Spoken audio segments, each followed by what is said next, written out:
ஏசப்பா உங்களை ஆசீர்வதிப்பார். இன்றைக்கு ஆண்டவர் உங்களுக்கு ஒரு வசனம் வைத்திருக்கிறார். வாசிக்கிறேன் கேளுங்க. சங்கீதம் 25:11.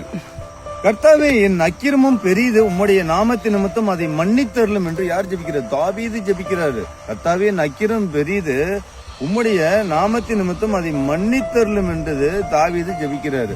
அப்ப நமக்குள்ள அக்கிரம் இல்ல, பாவம் செய்யல அப்படின்னு நினைச்சுக்காதீங்க. சரிங்களா? ஒரு வசனம் கூட இருக்குது, தன் பாவத்தை மறைக்கிறவன் வாழ் வடைய மாட்டான், அவைகள் அறிக்கை செய்து விட்டு விடுவனும் இரக்கம் பெறுவான், பாவத்தின் சம்பளம் மரணம். அப்ப நம்ம பாவத்தை அறிக்கிடணும் இல்ல. அறிக்கையிடாத எனக்கு இது கிடைக்கல, அது கிடைக்கல, எனக்கு குழந்தை பாக்கியம் கிடைக்கலங்கிறீங்க, கல்யாணம் ஆகலுங்கிறீங்க, வீடு கட்ட முடியல, பிசினஸ்ல இழப்பு, நோய்க்கு மேல நோய் வருது அப்படின்னு நிறைய உங்களுக்குள்ள நீங்க எல்லாம் சொல்றீங்க. அப்ப உங்களுடைய பாவத்தை நீங்க அறிக்கையிடணும். உங்க பாவத்தை அறிக்கையிடுங்க. நானுமே கடந்து வந்த நாட்கள என் பாவத்தை அறிக்கையிடாத நான் எவ்வளவு ஜபத்தில் கட்டி எனக்கு ஒண்ணுமே கிடைக்கல.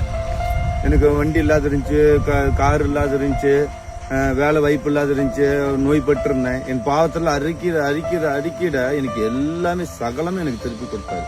அது போல நீங்க உங்களோட பாவத்தை அறிக்கையிடுங்க. தாவீது போல ஜெபிங்க. சரிங்களா? வாரங்கண்ட சர்ச்சைக்கு போங்க, காலை மாலை ஜெபிங்க. எங்களை ஆண்டோடைய பாதி பின்பற்றி போங்க, உலகத்தோட பாதி பின்பற்றி போகாதீங்க. பாவத்தை அறிக்கையிட்டு ஜெபிச்சீங்கன்னா உங்களுக்கு என்ன தேவையோ ஆண்டு செய்வார். அடைக்கப்பட்ட கதவுகள் உங்களுக்கு திறக்கும். God bless you.